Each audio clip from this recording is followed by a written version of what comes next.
Walton fridge আছে ভাইয়া, ওয়ালটন। এই যে এই জায়গাটা ধরতে ধরতে এই যে রং উইটা গেছে, কিন্তু এটা জং না, একটু জুম করে দেখেন, এগুলো বললাম জং না। হ্যাঁ ভাই, এগুলো বললাম রং উইটা গেছে। এই ফ্রিজটা দেখতে পারেন, এই যে উপরে ডিপ নিচে নরমাল, উপরে ডিপ নিচে নরমাল।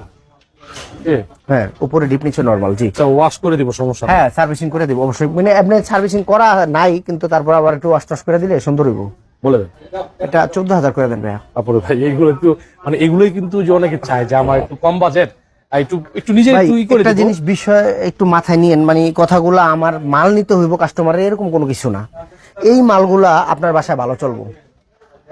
এই যে একটু স্পট, একটু জং, একটু মরিচা, এই মালটা করলাম রানিং অবস্থায় চেঞ্জ করে। কেন চেঞ্জ করে? ওনারা নতুন মাল ঢুকাইতেছে। আর যে চকচকা মালগুলো আমার কাছে আসে, ওগুলো আমি টুকটাক কাজ করতে হয় ভাই। এই মালগুলো করলাম একদম ফ্রেশ আছে, এই মালগুলাই খুব ভালো চলবে। আচ্ছা এটা 11,000 করে দেন। এটা সমস্যা দিয়ে দিই। আচ্ছা দেন যান। তারপরে এই যে ডিপের মেলার কথা বলছিলাম, এই যে ডিপ কালার সুন্দর না, কিন্তু মাল খাই 400 লিটারের মাল। দেখেন ভিতরটা দেখেন, 400 লিটার। হ্যাঁ 400 মানে লিটার। আপনার তো আমাদের তো ভিতরের মেইন জায়গাটাই দরকার। ভিতরে মেইন জায়গা দরকার না, আমার দরকার ঠান্ডার পারফরমেন্স। ফ্রিজের হ্যান্ডেল দিয়ে আমি পানি খাবো না, আমার দরকার যে মাল রাখছি ওই মাল বরফ হইতে হবে, লগই ঠান্ডা আসবে। 5 মিনিটের ভিতরে হ্যাঁ ঠান্ডা চলে আসবে। চলে আসবে না? হ্যাঁ এই মালটা আজকে 25,000 করে দিব ভাই। 25,000 400 লিটার। 400 ভাই আপনার কাছ থেকে আরেকটু কম আশা করি। আর কম দিয়ে না না, ভাই। আরেকটু আচ্ছা 20,000 করে